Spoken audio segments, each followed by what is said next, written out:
Bonjour à tous et à toutes. Merci de nous rejoindre pour suivre ce webinaire consacré au programme EVE, programme qui a démarré fin 2018 et qui se poursuit maintenant sur 3 ans supplémentaires jusqu'à fin 2023. Je suis Gilles Doat, chef de programme transport et logistique chez EcoCO2 et en charge du programme EVE.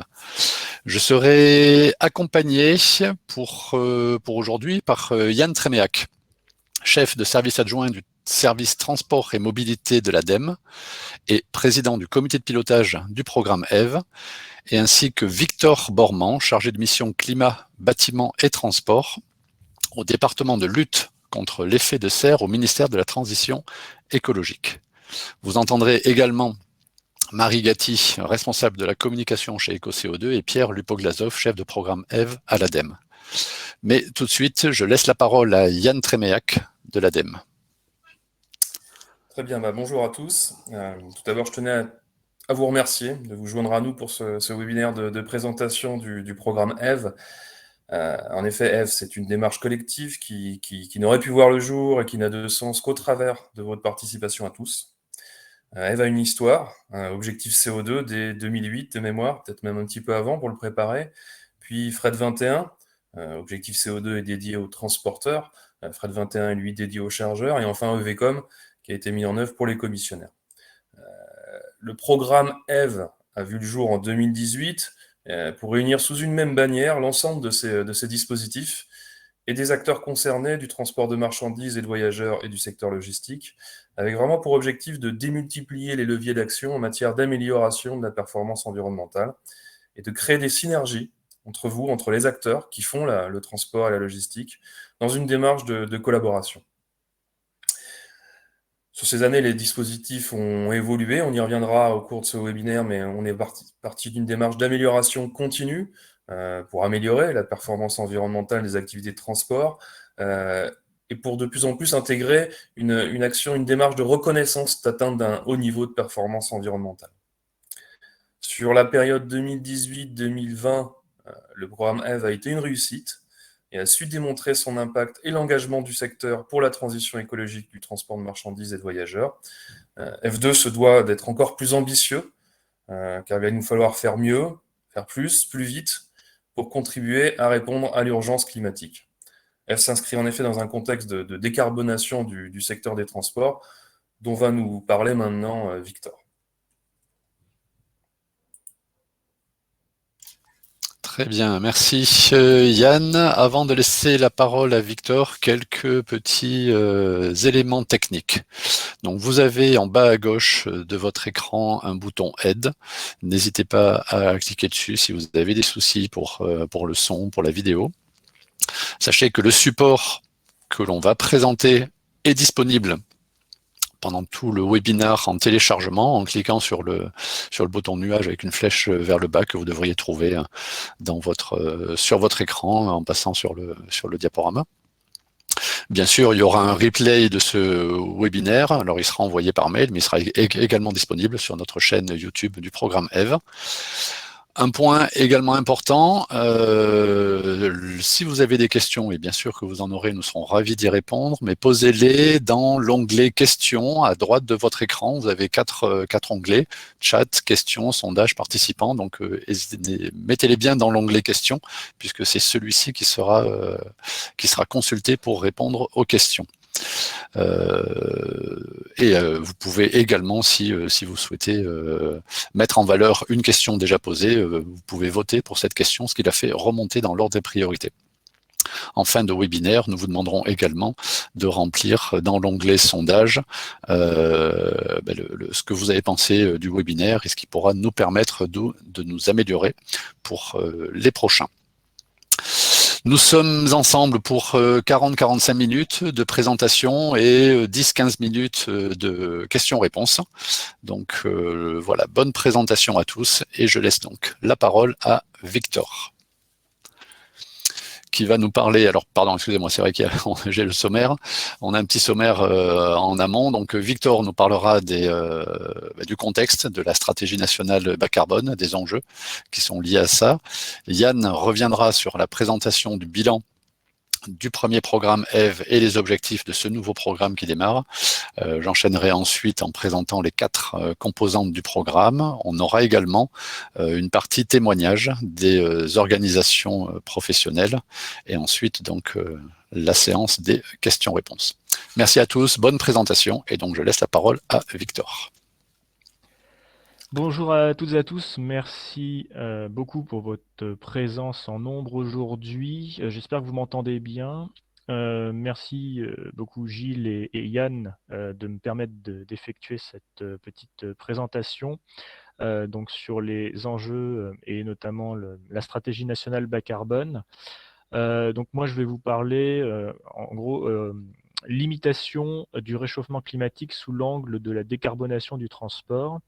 Et pour commencer, présenter succinctement les grands enjeux du climat et la contribution du secteur du transport dans la stratégie de long terme de la France qu'est la SNBC.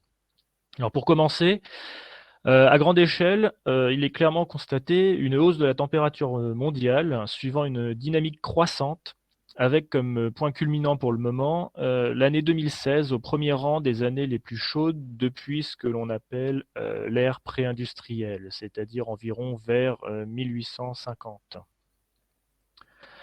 Le phénomène est également observable en France, avec une répétition des pics de chaleur sur les dernières années. On se rappelle de 2014, 2018, 2019, avec des vagues de chaleur plus intenses, plus étendues dans le temps et ayant diverses conséquences sur les écosystèmes, sécheresse accrue, incendies, hausse du niveau des océans, etc.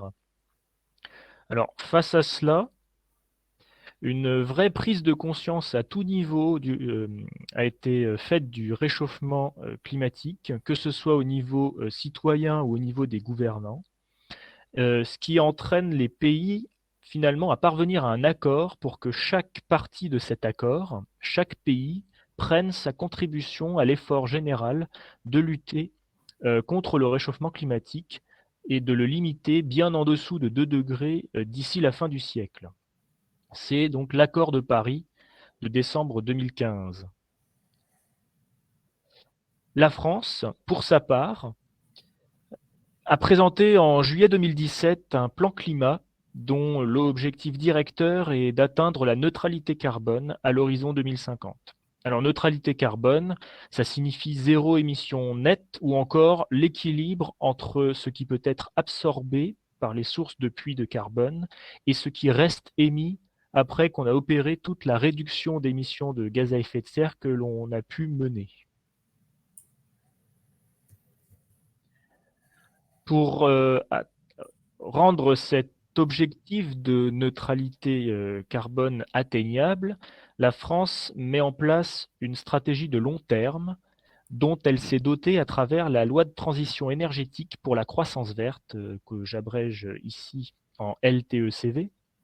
Cette stratégie repose sur 2 volets. D'une part, la stratégie nationale bas carbone et d'autre part, la programmation pluriannuelle de l'énergie. La stratégie nationale bas carbone, elle est là pour définir une trajectoire de réduction d'émissions de gaz à effet de serre jusqu'à l'atteinte de l'objectif fixé en 2050.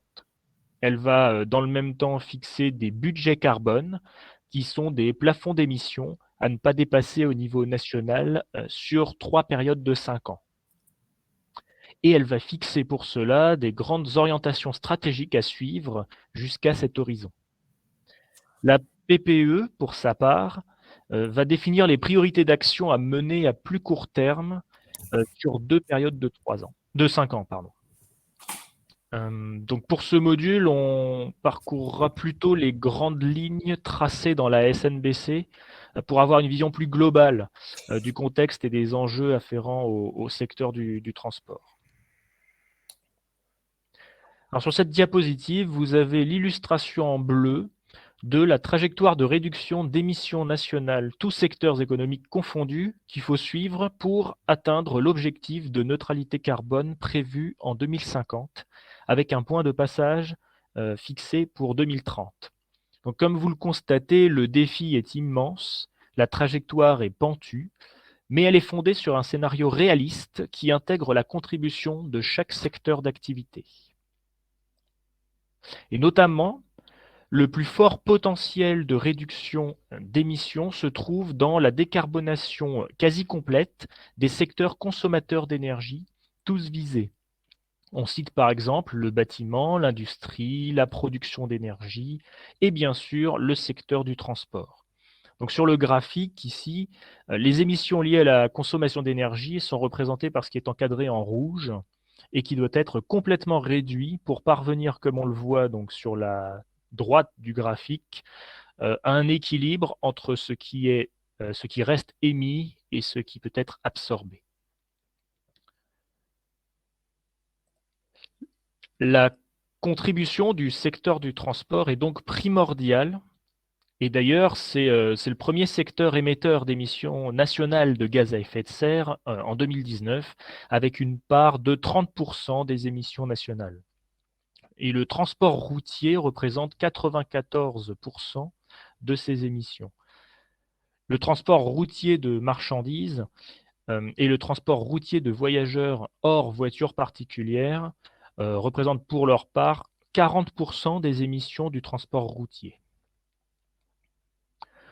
Vous voyez donc sur le graphe présenté ici, en orange, la trajectoire de réduction des émissions de gaz à effet de serre que le secteur du transport devra suivre pour parvenir à sa décarbonation complète, exception faite de ce qu'on appelle les émissions de fuite incompressibles. Et donc ça passe d'un niveau d'émission aujourd'hui similaire à celui de 2015 d'environ 137 mégatonnes d'équivalent CO2 à un niveau de 4 mégatonnes d'équivalent CO2 dans 30 ans. La trajectoire est donc également très ambitieuse, à l'image de celle que l'on vient de voir sur la diapositive précédente. Encore une fois, elle est construite sur un scénario qui identifie différents leviers d'action à mobiliser conjointement de façon intégrée dans toute politique menée pour le secteur du transport.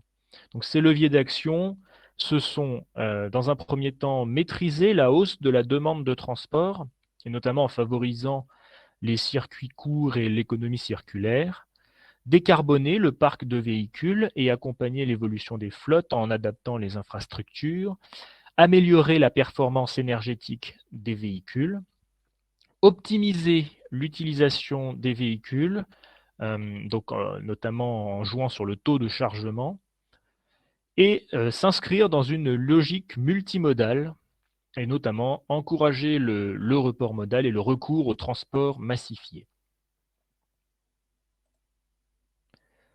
Comme illustration du levier décarbonation de l'énergie consommée, le renouvellement des parcs de véhicules immatriculés d'ici 2050 doit grandement favoriser le déploiement des énergies alternatives. Pour les véhicules légers, c'est-à-dire les voitures particulières et les véhicules utilitaires légers, une électrification massive, jusqu'à 100% de voitures particulières électriques neuves immatriculées dès 2040. Et pour les véhicules lourds, c'est-à-dire les autobus, autocars et les poids lourds de transport de marchandises, ça sera plutôt une diversification du mix énergétique, étant entendu que le secteur de la production d'énergie devra en parallèle suivre une trajectoire également, atteignant la décarbonation complète du gaz et du diesel qui restent consommés dans ce mix énergétique varié. Donc on a parlé décarbonation du parc, et si on parle performance énergétique, les véhicules doivent en outre consommer moins d'énergie, être plus efficaces énergétiquement selon des objectifs progressifs fixés par la réglementation européenne sur les standards d'émissions de CO2 des véhicules neufs mis sur le marché. Donc c'est ce qu'on voit sur la partie droite de cette diapositive, avec une échéance à l'horizon 2030, qui est bien indiqué et qui doit enclencher cette dynamique d'amélioration de l'efficacité énergétique. Pour le transport de marchandises, un meilleur taux de chargement moyen des véhicules est également visé.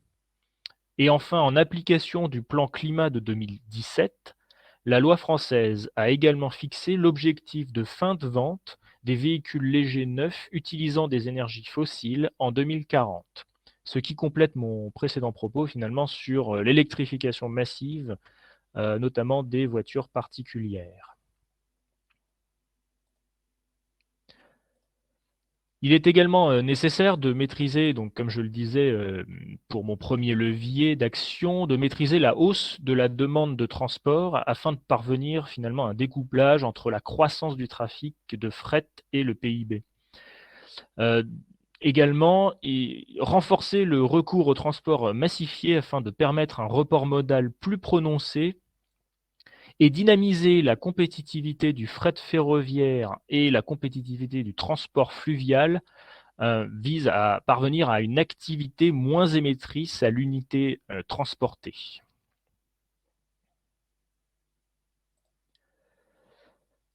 Donc j'ai parlé de grands enjeux et décrit les objectifs de décarbonation du transport issus de la stratégie nationale bas carbone. On peut faire également un petit focus sur un levier d'action qui concerne les secteurs consommateurs d'énergie. Et ce levier d'action, c'est les programmes C2E. Alors, tout d'abord, à quoi correspond le dispositif de certificat d'économie d'énergie qu'on appelle C2E? En fait, l'État attribue des obligations pluriannuelles d'économie d'énergie aux entreprises fournisseurs d'énergie. Et pour remplir l'obligation, les fournisseurs d'énergie collectent des certificats d'économie d'énergie qui résultent de leur rôle actif et incitatif pour la réalisation d'économies d'énergie par leurs clients consommateurs. Et donc, comment peut-on obtenir ces certificats d'économie d'énergie? En menant et en mettant en place des opérations donc standardisées ou spécifiques dont on peut voir immédiatement les effets en termes d'économie d'énergie, ou alors en lançant des programmes dont les actions vont contribuer de manière indirecte à des économies d'énergie et dont les effets sont difficilement quantifiables, puisque en l'occurrence, on promeut de manière indirecte la réalisation d'économies d'énergie.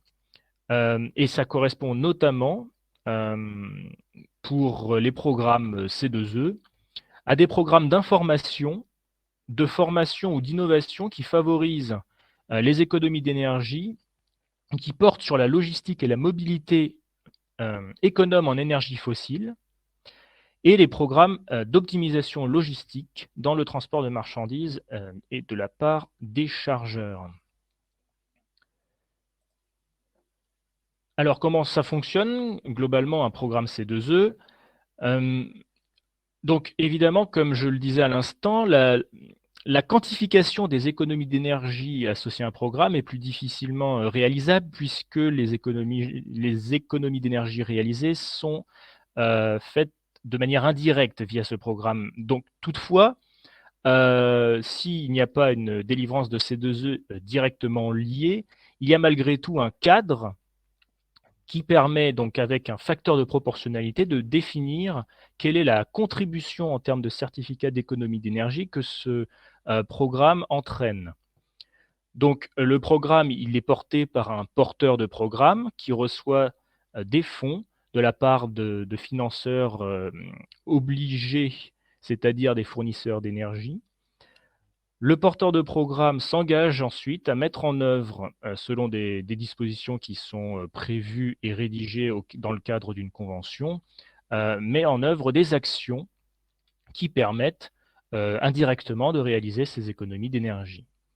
Et donc, en encadrant via, comme je le disais, un facteur de proportionnalité, l'équivalence entre la contribution versée par les fournisseurs d'énergie et ce qui en ressort en termes de certificats d'économie d'énergie, en définissant une gouvernance précise donc pour chaque programme afin d'inclure notamment la participation de l'État et de ses établissements publics, et enfin en prévoyant un suivi régulier de l'évolution de la mise en œuvre des actions du programme pour s'assurer que l'on ait bien finalement ces incitations à réaliser des économies d'énergie, on est en mesure d'avoir un levier très efficace et pertinent pour parvenir et pour contribuer à notre objectif général que je présentais jusqu'alors, c'est-à-dire la décarbonation et notamment, pour ce qui nous intéresse aujourd'hui, la décarbonation du secteur du transport. Voilà, oups, je suis allé un peu vite, je pense en avoir terminé pour ma présentation. Merci beaucoup. Super. Merci. Merci, Merci beaucoup, Victor. Merci Victor. C'est toujours, merci pour ces éléments frappants, éclairants. Même si je pense que tout le monde, enfin j'espère que tout le monde a conscience de l'urgence climatique, c'est toujours utile d'objectiver pour montrer pourquoi nous devons continuer d'agir en la matière et toujours faire plus et plus vite. C'est donc dans ce cadre-là que s'inscrit le programme EVE, donc Engagement volontaire pour l'environnement des acteurs de la chaîne logistique et du transport routier de marchandises et de voyageurs. Je vais maintenant vous parler du bilan de EVE et des objectifs qu'on se fixe. EVE, c'est un programme global, c'est un programme au sens d'intégrer, c'est-à-dire qui a vraiment pour vocation de réunir autour d'une même bannière l'ensemble des acteurs. Il doit mettre en œuvre à grande échelle la sensibilisation, la formation et l'accompagnement de l'ensemble des acteurs de la chaîne, donc du transport de marchandises et de voyageurs, autour d'un même objectif qui est celui de la transition énergétique et écologique du secteur, et ainsi contribuer aux objectifs que présentait Victor, aux objectifs français en la matière. EVE a été actif sur la période 2018-2020. J'y reviendrai, je vous présenterai un premier bilan de ce programme. Et la convention reconduisant le programme EVE jusqu'au 31 décembre 2023 vient d'être signée, avec des objectifs encore plus ambitieux. Vient d'être signée entre le ministère de la Transition écologique, les porteurs du programme, à savoir l'ADEME, qui est le porteur pilote de ce programme, les organisations professionnelles du secteur, qui sont des parties prenantes indispensables à ce programme, la UTF, CGI, FNTR, FNTV, OTRE, l'Union TLF, EcoCO2, qui est la cheville ouvrière aussi de ce dispositif, et bien sûr, je ne les oublie pas, les financeurs, 7 fournisseurs d'énergie que sont Carfuel, Endesa, Energia, Petroplus, Marketing France, Shell, Siplec, Total Energy Marketing France et Varo Energy, qui permettront donc à ce programme de se mettre en œuvre. Si on parle maintenant bilan, je le disais en introduction, EVE 1 sur la période 2018-2020, c'est à nos yeux une réussite, même si il n'est pas, je ne dis pas ça pour s'auto-flatter, mais surtout pour reconnaître l'engagement des acteurs du secteur. C'est près de 4000 entreprises qui ont été sensibilisées par les organisations professionnelles, un peu moins de 1000 entreprises qui se sont engagées au cours du programme et qui sont, un peu plus de 1000 d'ailleurs, qui sont engagées en fin du programme.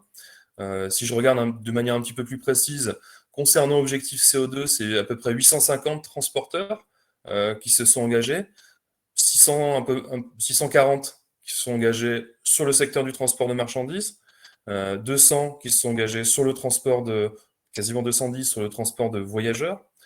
Fred 21, c'est 54 chargeurs qui se sont engagés sur des démarches d'amélioration de leur performance environnementale. Et enfin, pour le dispositif EVCOM qui vise les commissionnaires, c'est 43 commissionnaires qui se sont engagés.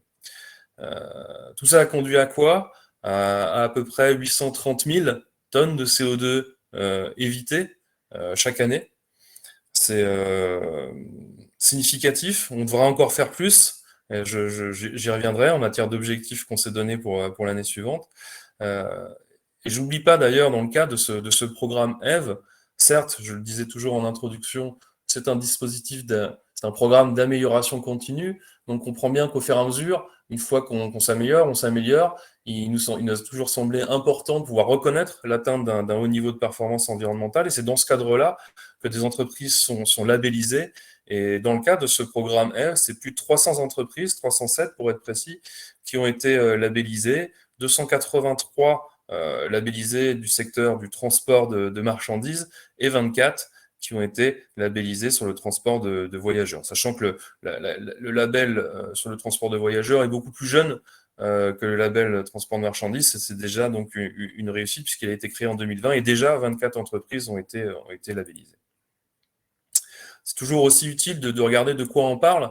Donc, ces dispositifs, objectifs CO2, FRED 21, VECOM, permettent de lister, déjà donne un cadre structurant, vous donne un cadre structurant pour mettre en œuvre des actions d'amélioration de votre performance environnementale, et liste des actions à mettre en œuvre au sein des organisations, toujours sur cet objectif de transition écologique.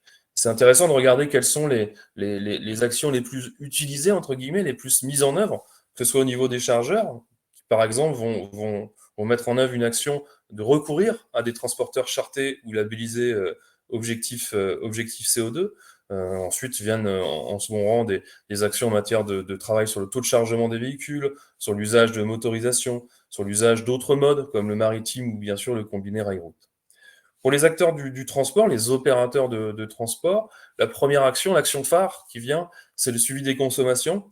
C'est indispensable de savoir où on est, ce qu'on fait, ce qu'on consomme, pour voir comment on doit agir et de quelle manière, avec quelle intensité. La deuxième action, c'est bien sûr l'éco-conduite. L'éco-conduite qui se met en œuvre depuis maintenant plusieurs années, qui permet de voir le jour, de donner le jour à des challenges d'éco-conduite dans les entreprises. On n'est pas le meilleur conducteur, on est le meilleur éco-conducteur. Une troisième action, c'est la modernisation du parc, l'usage de pneumatiques basse consommation, ou enfin l'optimisation des trajets. Et enfin, quand on se pose la question au niveau des commissionnaires, les actions qui vont être mises en œuvre, c'est de travailler sur la flotte coopérée, travailler sur la sensibilisation, bien sûr, du programme, l'usage de transporteurs chargés ou labellisés, le changement, l'utilisation de carburant, de motorisation alternative, et enfin, le report modal. Et alors, quid de la période 2021-2023 ? Comme je le disais en introduction, des objectifs plus ambitieux. En termes d'entreprises à sensibiliser, ce sera le rôle important des organisations professionnelles. Un peu moins de 7000 entreprises qu'on a vocation à sensibiliser au cours de ces 3 années du programme, avec un objectif de signature de à peu près 2000 chartes. On a choisi aussi cette année de bien valoriser l'intensité de l'engagement, puisqu'il faudra un minimum d'engagement de réduction de 5% de ces émissions pour pouvoir s'engager.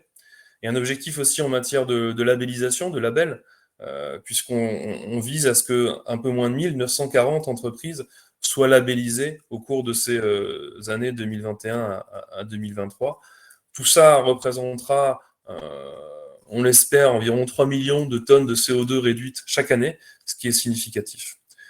J'oublie pas dans ce programme la mise en œuvre d'une plateforme d'échange de données qui permettrait à la fois d'avoir des indicateurs qui permettront aux transporteurs, aux commissionnaires, aux chargeurs d'avoir des indicateurs sur leur performance environnementale, mais aussi d'échanger des données, d'ailleurs dans le respect d'InfoGES, mais plus globalement d'échanger des données environnementales, puisque c'est comme ça, là encore, qu'on démultipliera les leviers et qu'on accroîtra l'intensité, la capacité d'agir en matière de transition écologique. Si on décline maintenant ces objectifs au niveau de chaque composante du programme EVE, c'est par exemple au niveau d'objectifs CO2 un peu moins de 5000 sensibilisations. Vous voyez, c'est massif, c'est une échelle très, très large, qu'on peut aussi là encore décliner au niveau du transport de marchandises avec à peu près 4200 entreprises qu'il faudra sensibiliser et un peu moins de 800 au niveau du transport de voyageurs. Un objectif de signature de 1400 chartes, 1200 pour le transport routier de marchandises, 200 pour le transport de voyageurs, et comme je le disais, un objectif de 900 labels, avec une majeure partie sur le transport de marchandises, mais quand même 100 labels au niveau du transport de voyageurs, ce qui est très significatif. Pour FRED 21, ça sera plus de 1500 chargeurs qui devront être sensibilisés, avec un objectif de transformer l'essai pour 400 d'entre eux, 400 chargeurs qui seront signataires de ces engagements, et 40 chargeurs qu'on vise à labelliser, puisque effectivement cette nouvelle reconduction du programme, on travaillera à la mise en œuvre d'un label dédié aussi à FRED 21. Donc on a déjà notre label objectif CO2, et l'idée sera vraiment de travailler ces 3 années sur la mise en œuvre d'un label pour les chargeurs. Et enfin pour OVECOM, une cible de 400 commissionnaires à sensibiliser, et avec un objectif de mise en œuvre de 200 engagements de ces commissionnaires. Voilà en ce qui concerne les objectifs. Donc comme je le disais en introduction, des objectifs vraiment beaucoup plus ambitieux que Eve1 sur la même durée. Hein. Eve, le premier programme Eve s'est établi sur la période 2018-2020. Là, on est sur une période 2021-2023. Les objectifs ambitieux parce qu'effectivement, il faut faire plus et plus vite. Et je te laisse, Gilles, la parole. Merci beaucoup. Merci Victor, merci Yann. Effectivement, il faut faire vite et il faut faire rapide. Donc très bien, c'est l'objet de ce programme. Beaucoup d'ambition, de grandes ambitions. Il est vrai, c'est vrai que le point primordial, le point crucial, c'est vraiment une démarche partenariale entre les différents acteurs. Yann en a parlé. Les organisations professionnelles représentatives du secteur sont impliquées dans le programme. C'est une implication qui est essentielle pour la réussite du programme, puisqu'elles sont là pour porter la parole, sensibiliser les entreprises dans cette démarche. J'aurai l'occasion d'y revenir aussi. Deux démarches principales pour l'engagement dans le programme. Une première démarche donc est un engagement à s'améliorer, un engagement de réduction de ces émissions, et une deuxième démarche qui est une démarche de labellisation d'une performance environnementale. Pour la partie démarche d'engagement, donc celle-ci qui est bien sûr valable pour les 3 dispositifs, donc avec en amont, comme je le disais, l'intervention des 6 organisations professionnelles que sont l'AUTF, principalement sur Fred 21, et puis ensuite CGI qui représente les grossistes, la FNTR, la FNTV, l'OTRE et l'Union TLF, toutes pour la sensibilisation au programme EVE et convaincre les entreprises de l'intérêt et de participer à ce programme. Une fois les entreprises convaincues, donc cette démarche d'engagement se déroule en 4 phases. La première phase, c'est l'inscription de l'entreprise, bien sûr, dans le programme, et puis ensuite une auto-évaluation. Donc ça qui se passe de manière autonome. S'enchaîne ensuite une deuxième phase qui est un diagnostic d'une situation donnée sur une année complète, et puis la détermination d'un plan d'action. La troisième phase, c'est une fois que le diagnostic est validé et le plan d'action défini, la troisième phase, c'est la validation en comité, donc comité régional ou comité national selon le dispositif, et signature entre le comité de gouvernance concerné et l'entreprise. Donc dans le comité de gouvernance, il y a bien sûr l'ADEME, l'État ou les représentants de l'État en région et bien sûr l'entreprise. La quatrième phase, à ne pas négliger non plus, c'est un suivi annuel, puisque l'engagement de réduction est un engagement sur 3 ans. Donc chaque année, on fait un point sur la situation et l'avancement du plan d'action. La deuxième démarche est une démarche donc de labellisation, alors qui est complémentaire à la première, puisque la première vise à s'améliorer, la deuxième certifie, reconnaît un niveau de performance en fonction de la profession, en fonction de la moyenne nationale observée, en fonction d'un référentiel européen qui est utilisé. Comment se passe la démarche de labellisation? 4 phases à nouveau ici. La première, c'est bien sûr l'établissement du dossier avec les calculs, les éléments qui permettent de vérifier l'éligibilité du dossier, donc qui est la deuxième phase. Une fois le dossier déclaré éligible, un auditeur indépendant est missionné dans l'entreprise pour vérifier les informations transmises. Cet auditeur rend un rapport qui permet ensuite au comité de gouvernance de valider ou pas la labellisation de l'entreprise. Et bien sûr, une entreprise qui est labellisée l'est sur 3 ans, mais avec un contrôle annuel des différentes données. Aujourd'hui, comme le disait Yann, le label est disponible uniquement sur le dispositif Objectif CO2, transport de marchandises et transport de voyageurs, il est prévu d'être étendu au cours du programme qui démarre sur notamment les chargeurs et donc le dispositif Fret 21.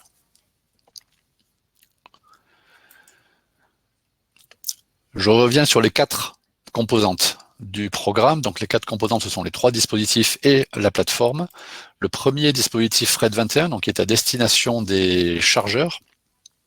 Un chargeur qui s'engage est tenu de s'engager d'abord sur l'impact en termes de réduction de gaz à effet de serre du transport, ce qui permet quand même de faire une certaine logique, une certaine cohérence sur tout le programme entre ce que nous a présenté Victor dans la première partie et puis Yann ensuite. Donc l'impact en réduction de gaz à effet de serre, de détailler également les actions de réduction qui vont être mises en place, et puis ensuite, bien sûr, l'entreprise s'engage sur un suivi annuel de ses actions et de son tableau de bord. Pour s'engager, certains critères sont nécessaires. Ça a été abordé rapidement. Je reviens dessus. Ça va être un petit peu les mêmes sujets sur les 3 dispositifs. Donc, périmètre minimum pour les chargeurs, c'est 100% des flux aval France. Bien sûr, le calcul des émissions sur 12 mois glissants. Un objectif de réduction à minima de 5%. 5% par rapport à la situation actuelle et au moins 3 actions réparties sur les 4 axes que l'on va voir un petit peu plus bas. Des outils opérationnels mis à disposition de l'entreprise et un accompagnement par un prestataire référencé spécialiste des sujets environnement et transport. Les 4 axes sur lesquels le chargeur est invité à agir sont le taux de chargement, améliorer le taux de chargement des transports qu'il commande, les distances parcourues également. Il peut agir aussi sur les moyens de transport et bien sûr, le 4e, ce sont les achats responsables. Il est bien entendu, quand on voit ici ces points-là, que il ne va pas pouvoir bien souvent agir seul, mais c'est également une démarche en partenariat avec ses prestataires de transport. Que l'on va retrouver, ça peut être un commissionnaire de transport qui lui-même donc pourra s'engager dans le dispositif EVCOM, donc avec le même type d'engagement, avec des critères éligibilité très similaires aussi à ceux de Fret 21, des outils opérationnels spécifiques pour les commissionnaires et un accompagnement également par un chargé de mission expert du sujet. Sur quels axes pourront travailler les commissionnaires de transport? Le premier, c'est la flotte propre, la flotte opérée. Alors, s'ils ont bien sûr une flotte de véhicules en propre. Et puis ensuite, les 3 autres axes sont l'achat transport, la collaboration avec leurs clients, et puis la démarche RSE. Donc là, on voit vraiment que le commissionnaire est pris comme un acteur intermédiaire essentiel entre, d'un côté, le donneur d'ordre et de l'autre côté, le prestataire de transport, puisqu'il travaille sur la partie achat et la partie collaboration client. Et bien sûr, donc la partie prestataire de transport, là c'est le dispositif Objectif CO2, donc qui concerne, on l'a dit, je le rappelle aussi, les transports de marchandises, transporteurs de marchandises et les transports de voyageurs, et bien sûr aussi les grossistes qui, eux, font du transport en compte propre. Le contenu de l'engagement similaire également dans ce dispositif, des critères d'éligibilité. Également, on retrouve ici les critères spécifiques pour les transporteurs, notamment 100% de la flotte propre, de la flotte opérée est inclus dans le périmètre. Des outils, un accompagnement de manière identique. Et là, les 4 axes d'action, ce sont le travail sur l'amélioration du véhicule. Ça fait un lien également avec ce qu'annonçait Victor dans les échéances réglementaires. Un travail sur le conducteur, le comportement du conducteur, un travail sur le type de carburant qui est utilisé, et bien sûr ensuite un travail beaucoup plus large et structurant au niveau de l'entreprise qui est sur l'organisation du transport, l'organisation du plan de transport. On va retrouver également des axes comme le taux de chargement, la réduction des kilomètres à vide, etc. La quatrième composante de ce programme, c'est la plateforme d'échange environnemental. Alors, j'en profite pour répondre, j'ai vu passer une question de Madame François, où effectivement, la plateforme est disponible actuellement, elle est effective, donc vous pouvez tout à fait vous y connecter et commencer à échanger les informations.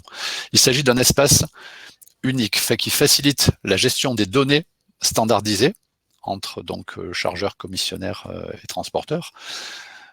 Les échanges se font sur la base d'indicateurs clés de performance environnementale. La plateforme, bien sûr, est un outil gratuit, un outil donc des acteurs publics et gratuit, accessible. Et puis une solution sécurisée. Bien sûr, les données qui sont sur la plateforme ne sont pas disponibles à tout le monde, mais uniquement à certains acteurs et sur consentement, sur échange de consentement des différents acteurs. Pour les donneurs d'ordre, donc pour les chargeurs, l'idée c'est d'arriver à suivre la performance de leurs prestataires de transport via des indicateurs environnementaux. Ça sert également à mieux comprendre les calculs concernant les émissions de gaz à effet de serre, puisque tout est complètement ouvert et transparent. Et puis, l'idée quelque part aussi, c'est que ça rentre dans de nouveaux critères pour sélectionner les transporteurs, les prestataires, de manière plus responsable. Pour un prestataire de transport, l'intérêt de cette plateforme, c'est de se conformer, bien sûr, à l'obligation d'information GES, mais également de mettre en valeur son engagement environnemental, de mettre en valeur sa performance. Donc, il est clair qu'une entreprise qui déjà est labellisée a tout intérêt à communiquer sur sa performance auprès de ses donneurs d'ordre, auprès de son réseau, mais une entreprise qui s'engage également a tout intérêt à communiquer et à faire valoir son engagement. D'ailleurs, ce sont des sujets que l'on retrouve qu'on trouve de plus en plus souvent dans les appels d'offres. La manière dont se passent les accompagnements, en fait, nous avons un réseau de chargés de mission, donc au plus proche du terrain, qui sont là pour accompagner les différentes entreprises qui s'engagent dans le programme. Donc c'est un accompagnement de proximité qui est dispensé ici. Ce programme EVE, donc, fait partie du dispositif des certificats d'économie d'énergie et à ce titre, donc, permet aux entreprises de bénéficier de financement ou de cofinancement. Donc, financement complet sur les outils, la mise à disposition des outils, le développement des outils et l'accompagnement également qui est totalement pris en charge sur l'engagement dans les dispositifs objectifs CO2 et FCOM. Bien sûr, la plateforme d'échange de données aussi avec une aide et une aide technique sur ce sujet. Le cofinancement, dont vous voyez la grille, qui est un cofinancement selon la taille des entreprises, lui permet d'être valorisé pour les accompagnements FRED 21 par des prestataires référencés, des prestataires spécifiques référencés, ainsi que pour la partie audit pour le label, qui est réalisé par un auditeur externe.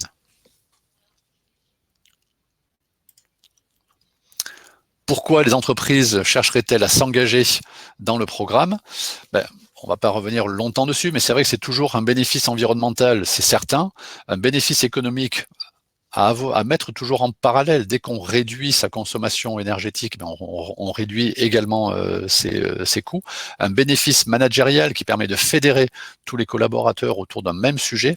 Et puis un bénéfice commercial, on en a déjà parlé, mais l'idée c'est quand même de valoriser toute cette démarche d'engagement, de valorisation, de performance, et également pour être plus compétitif sur le sujet. Et ce sont des sujets qui sont de plus en plus portés par le grand public, par les donneurs d'ordre également. Dans le cadre du programme, les entreprises s'engagent, bénéficient également de la communication axée sur tout le programme, avec des témoignages, des vidéos que je vous invite à visionner sur notre chaîne YouTube également. Et puis, chaque année, le rendez-vous incontournable du transport et de la logistique éco-responsable, donc avec, l'année dernière, plus de 400 professionnels présents, des remises de trophées. Pour cette année, alors il est habituellement fait en fin d'année. Là, pour cette année, pour les trophées 2021, ça sera en tout début d'année 2022. La date sera communiquée très prochainement avec la possibilité donc pour les entreprises de candidater aux différents trophées, donc un événement important. Voilà, donc ça c'était la partie présentation du programme, présentation des dispositifs. Les acteurs opérationnels que sont les organisations professionnelles ont pu également, pour certaines, témoigner via des vidéos. Pour d'autres, nous ont laissé leur témoignage que l'on va lire pour démontrer également leur engagement sur le sujet. Donc je commence par l'AUTF avec un mot de Fabrice Akari, directeur général de l'AUTF, qui s'excuse de ne pas pouvoir être parmi nous. Les chargeurs ont un rôle important à jouer pour accompagner la décarbonation du secteur des transports. Cela, sans doute, va-t-il sans dire. Avec Fred 21, ils ont toutes les cartes en main pour réduire l'impact environnemental de leur transport et construire des chaînes logistiques durables. Les synergies et les coopérations entre les dispositifs du programme EVE constituent un atout majeur pour relever ensemble le défi de la transition énergétique du secteur des transports. Nous sommes fiers d'y participer et de poursuivre la dynamique initiée avec le programme EVE 1. Merci Fabrice de ce témoignage. Et je passe la parole maintenant à Isabelle Bernet-Denain de la CGI, dont Marie va lire le témoignage. Bonjour, donc voilà le témoignage de CGI. Le commerce de gros est l'un des tout premiers acteurs de la logistique urbaine avec environ 20% des flux de marchandises en ville et 60 000 véhicules lourds en compte propre. Notre profession est en recherche permanente d'optimisation de son poste transport et logistique et d'amélioration de ses pratiques en termes de gestion des flux de marchandises. C'est la raison de notre engagement initial dans le programme Objectif CO2 et de sa poursuite dans le cadre du programme F2. Nous entendons nous appuyer sur le réseau des 32 fédérations professionnelles que compte la CGI et les acquis constitués dans le cadre du programme Objectif CO2 pour accélérer la sensibilisation de nos entreprises aux enjeux de l'éco-conduite et de la transition énergétique du transport routier de marchandises. Cet engagement vient en complément des autres démarches dans lesquelles nous sommes engagés, qu'il s'agisse d'interludes ou des travaux actuellement en cours sur la trajectoire de décarbonation du transport routier de marchandises. Voici donc le témoignage d'Isabelle Bernet-Denain, directrice générale de la CGI.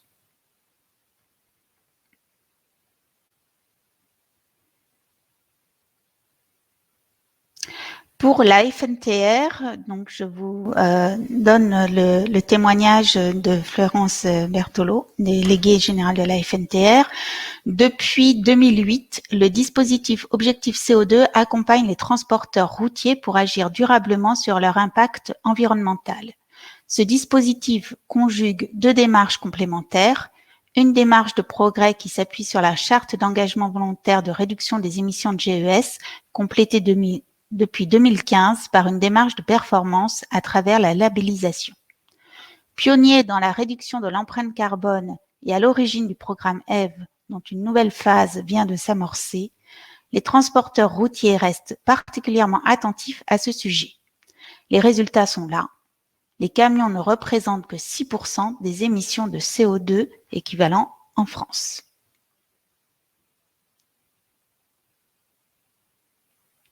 Et pour la FNTV, nous allons vous diffuser une vidéo.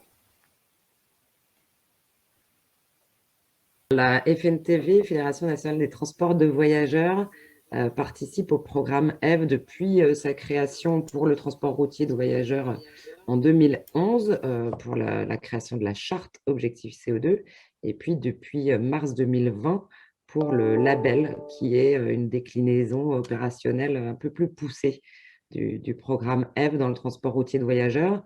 La FNTV est très impliquée dans ce programme depuis son origine, et 2 sera une prolongation de ce programme avec une amplification, puisque la FNTV devra, au-delà de la sensibilisation qu'elle effectuait jusqu'à présent, accompagner les entreprises vers l'adhésion dans la charte ou le label Objectif CO2. La FNTV s'attachera à suivre l'ambition, la nouvelle ambition qui a été tracée dans le cadre de cette deuxième période du programme EVE, en faveur du climat, en faveur de la transition énergétique, en faveur de la performance environnementale des entreprises. Voilà, donc nous allons maintenant repartager notre présentation. Merci donc à Ingrid Maréchal de son témoignage. Nous continuons sur le témoignage de l'OTRE. Je laisse Gilles reprendre la parole. Et donc là, merci Marie, merci Ingrid. Donc là, c'est Fabrice Vacquenier, directeur des relations extérieures et des projets innovants à l'OTRE, qui nous livre son témoignage F2 pour continuer d'accompagner nos entreprises dans la mobilité de demain et un transport de plus en plus vertueux. Le programme EVE est un formidable outil d'accompagnement de nos entreprises et permet de les guider sur le chemin de la transition énergétique. La mise à disposition d'experts fait gagner un temps précieux aux entreprises et permet de les orienter rapidement dans les bons choix. Hashtag utile ce camion, hashtag utile ce programme. Merci Fabrice. Et le dernier, ça sera Jérôme Douy, directeur délégué multimodal d'Union TLF, qui nous livre son témoignage. C'est devenu un axe stratégique indispensable pour les entreprises du secteur transport et logistique aujourd'hui. Pour autant, elles ont besoin de connaître la réglementation actuelle, ses évolutions futures, ainsi que l'éventail des choix technologiques pour verdir leur parc de véhicules routiers de demain. Elles ont également besoin d'être équipées d'outils leur permettant de construire, de suivre et de valoriser leurs engagements en matière de réduction des émissions de pollution et de gaz à effet de serre. C'est tout l'orientation du travail de l'Union TLF depuis maintenant plusieurs années et qui vient compléter celui du travail EVE actuel. Un programme qui offre aux entreprises, transporteurs, commissionnaires de transport, un cadre accompagné et un panorama complet des différents dispositifs d'engagement et de valorisation de leurs actions environnementales. Le programme est devenu, par l'engagement des pouvoirs publics, de l'ADEME et des organisations professionnelles, dont bien naturellement TLF, une plateforme capable de réunir l'ensemble de la chaîne chargeurs, transporteurs, organisateurs de transport, autour d'une vision commune, construire le transport et la logistique durable de demain.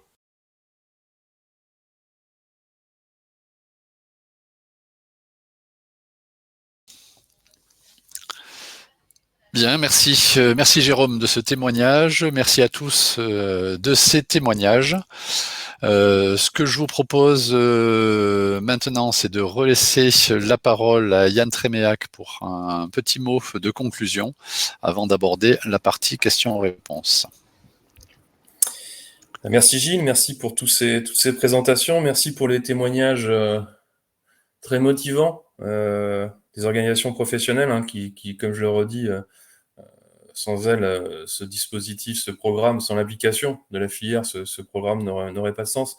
Je ne vais pas prendre trop de temps pour conclure. Ce que je peux dire, c'est ce que j'ai dit en introduction, c'est on a un super outil pour travailler sur la transition écologique tous ensemble, collectivement, pour créer des synergies entre les transporteurs, les donneurs d'ordre, les commissionnaires, les chargeurs, tous travailler ensemble pour améliorer la performance environnementale du secteur, qui rejoint d'ailleurs des axes de compétitivité que peuvent se donner les entreprises et que peut se donner le secteur. Donc voilà, ma conclusion sera une conclusion optimiste pour tous nous mettre en heure de marche, bien se mettre en œuvre sur cette dynamique d'amélioration continue du secteur, d'amélioration de la performance environnementale, et là encore, toujours essayer de faire plus. Plein de choses sont déjà faites par le secteur qui a déjà pris conscience, même que tous les citoyens, mais qui a vraiment pris conscience de la nécessité de travailler sur ces questions de transition écologique et énergétique. Et le programme EVE est là pour donner un cadre, pour accompagner, pour structurer des démarches, et donc accompagner tous ces acteurs qui le souhaitent, puisque c'est une démarche d'engagement volontaire à améliorer leur performance environnementale. Voilà.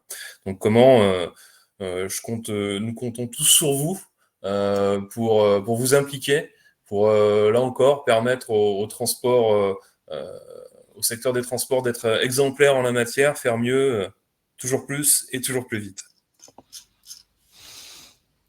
Merci Yann, merci beaucoup.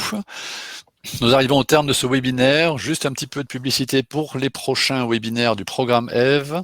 Le 23 septembre, un événement régional qui sera organisé dans les Hauts-de-France, mais qui sera également sur un webinaire, donc on pourra y assister, sur quel mix énergétique pour le transport routier, suivi en octobre d'un webinaire spécialisé sur le fluvial, un mode de transport décarboné. Voilà, donc prenez date dès maintenant. Je vous propose donc maintenant de passer aux questions-réponses. Alors, il y a eu beaucoup de questions. Je ne suis pas sûr qu'on pourra arriver à répondre à toutes. Néanmoins, toutes auront une réponse par mail qui vous sera adressée par la suite. J'accueille Pierre. Merci de ta présence, Pierre, sur cette partie gestion des questions-réponses. Oui, merci Gilles. Juste en synthèse, vous avez été nombreux à nous poser des questions. Beaucoup de questions ont trouvé leur réponse, qui étaient posées au fil de l'eau, ont trouvé leur réponse par les intervenants qui se sont succédés.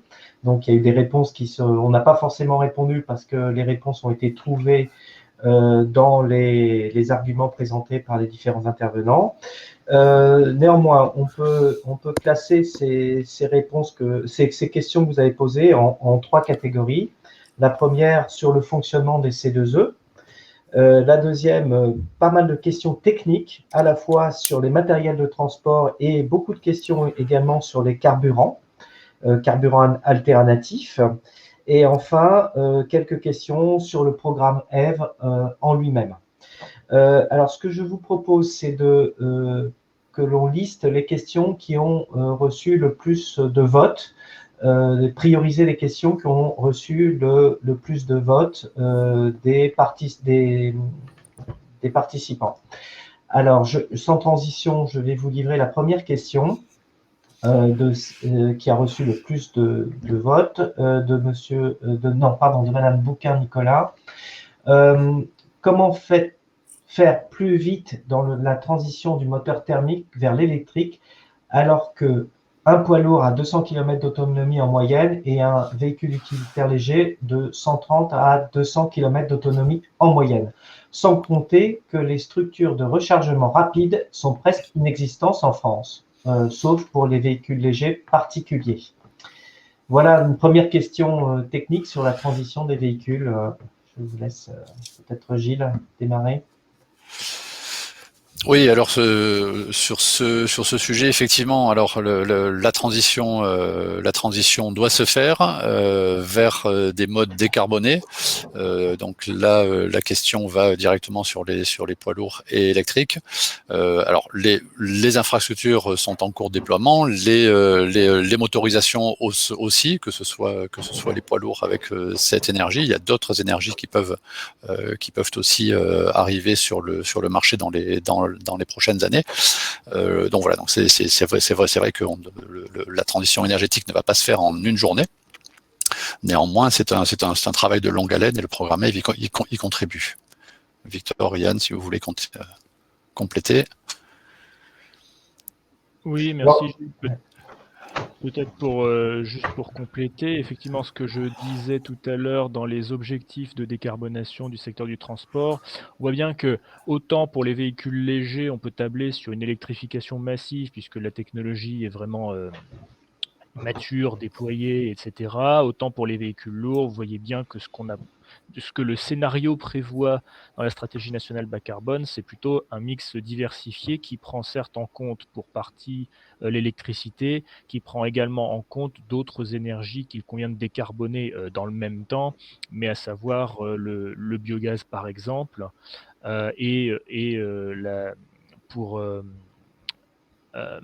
avec en même temps une décarbonation, certains biocarburants. Évidemment, comme l'a dit Gilles, le déploiement des infrastructures qui vont avec, notamment des installations de recharge, c'est essentiel. C'est un sujet qui est évidemment traité dans le même temps pour permettre ces ravitaillements et le déploiement du coup de ces énergies alternatives. Peut-être très rapidement en complément. Merci Gilles et Victor. Je rajouterai 2 choses. Je pense déjà qu'il n'y a pas de solution technologique miracle qui répondra à tous les besoins. Donc, il est fondamental vraiment d'avoir une vision de quelle solution, quelle technologie, quel carburant alternatif en fonction de mes usages. C'est fondamental d'avoir déjà cette vision.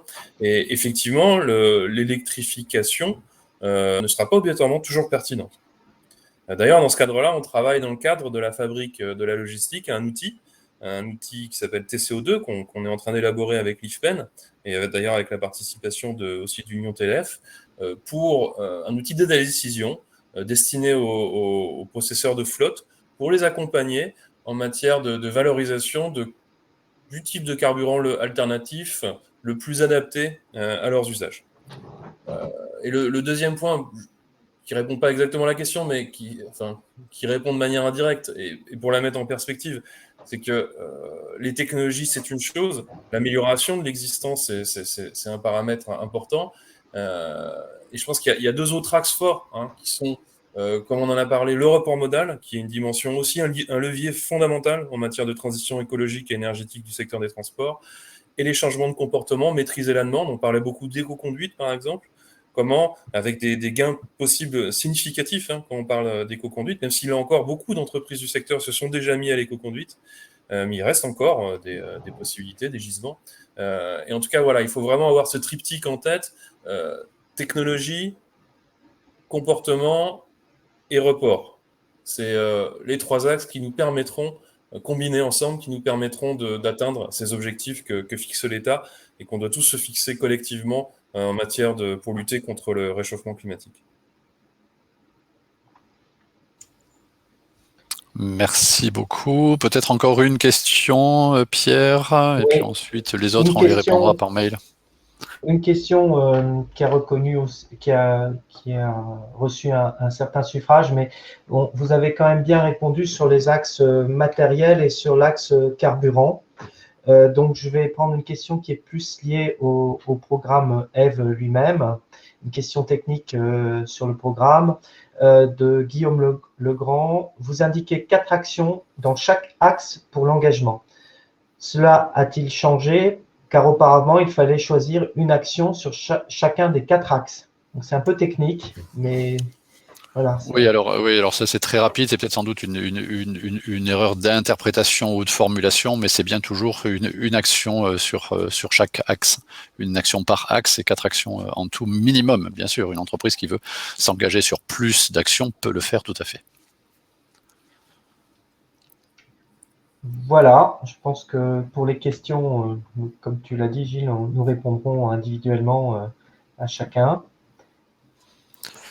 Très bien, écoutez, merci beaucoup Pierre de cette dernière animation. Merci Victor et Yann pour vos interventions. Merci à tous aussi d'avoir suivi nombreux ces échanges. Et puis voilà, donc nous arrivons au terme. Toutes les questions donc auront une réponse, seront répondues très prochainement. Et puis, il me reste qu'à vous souhaiter une très bonne fin de journée, un très bon été, ou bonnes vacances pour ceux qui prennent des vacances. Et puis, on se retrouve très vite, de toute façon, pour le programme EVE qui, lui, ne prend pas de vacances et donc démarre très rapidement avec les transporteurs et poursuit sa lancée dans la continuité du programme EVE 1. Merci à tous. Merci à tous. Au revoir.